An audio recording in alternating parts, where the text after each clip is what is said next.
Welcome to week 6 of training, and this week we're working on twisting and specifically closed twists, where we bring the body over another part of the body.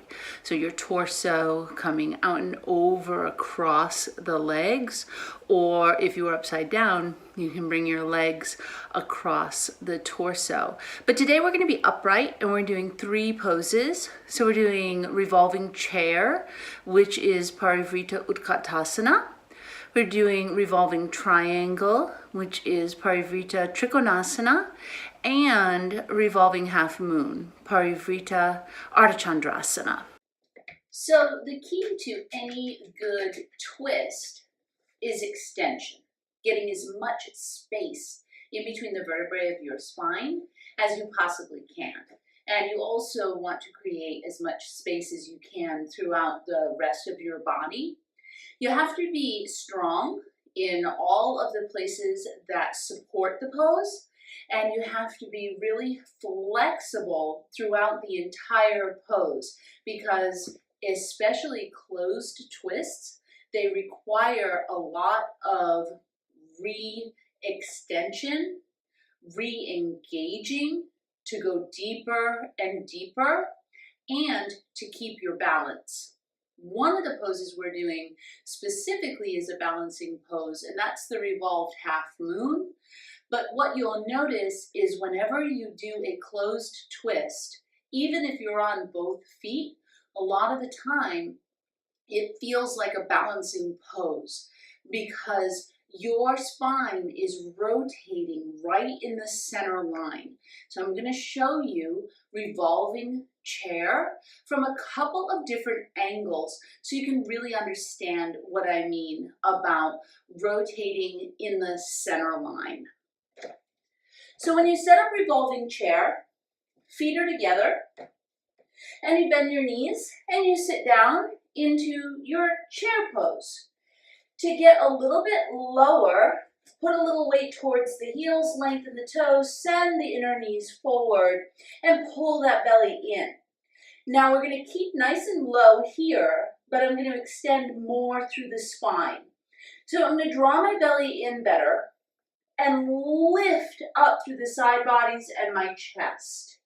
From here, I'm going to be taking my right elbow to the outside of my left leg.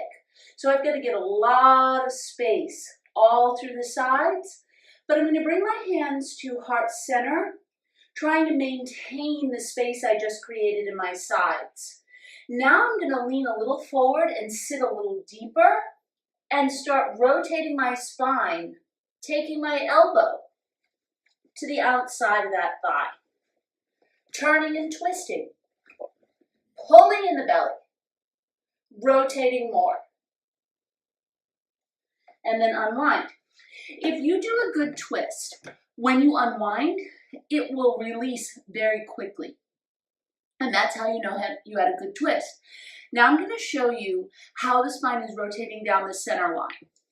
So I'm going to sit down in my chair and get all that length in my side bodies, bring my hands to heart center, lean a little forward, and then taking my left elbow to the outside of my right thigh. Turning the spine in the center line. So for revolving triangle, you want to have some blocks handy. Not necessarily because you can't touch the floor, but because when you're practicing, you want to get as much rotation as you possibly can, because that way you'll get all of the benefits. So I recommend having some blocks handy, and then if you're having a really great day where you can go deeper and you don't need them, then you don't need them, but at least you had them in case. And especially in these poses when you're teaching people, you want to make sure that they have some blocks available so that they can meet with success.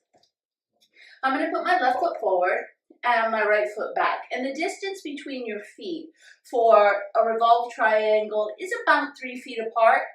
As you get more advanced, you'll go wider and wider. And I actually prefer it that way, to be wider, but I'm going to show you the classic way.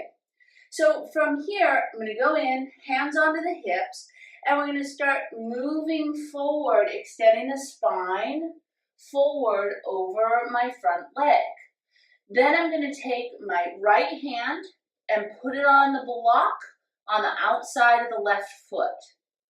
From here, you should re-extend, lifting the chest, lengthening the spine, and engage the thighs better. Because earlier I mentioned that you'll feel a little out of balance, and right now I'm starting to get that wobbly feeling.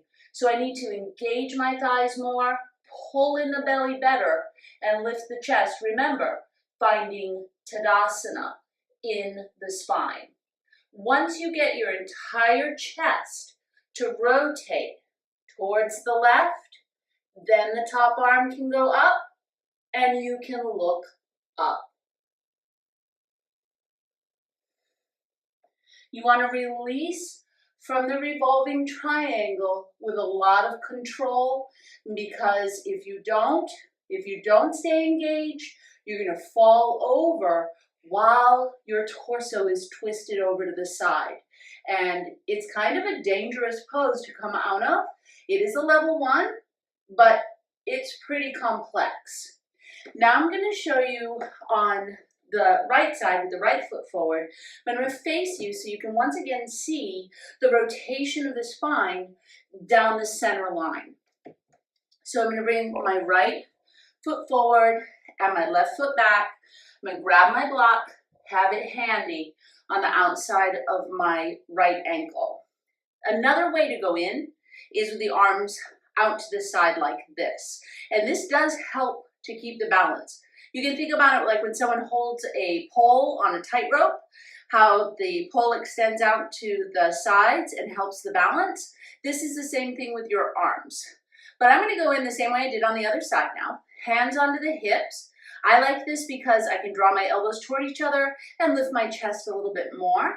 And as I come forward, I'm extending, extending, extending.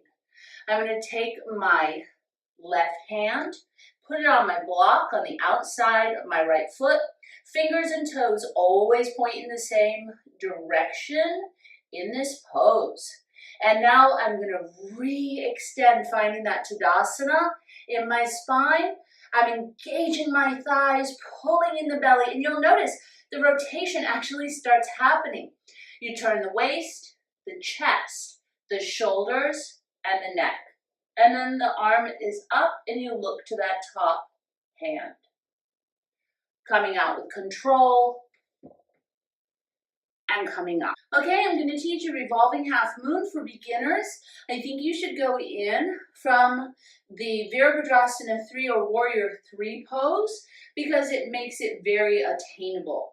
If you try to bring this pose up from a revolved triangle, typically it fails. So I'm going to show you the Warrior 3 into the revolved pose. I'm going to have my blocks out in front so that they're handy.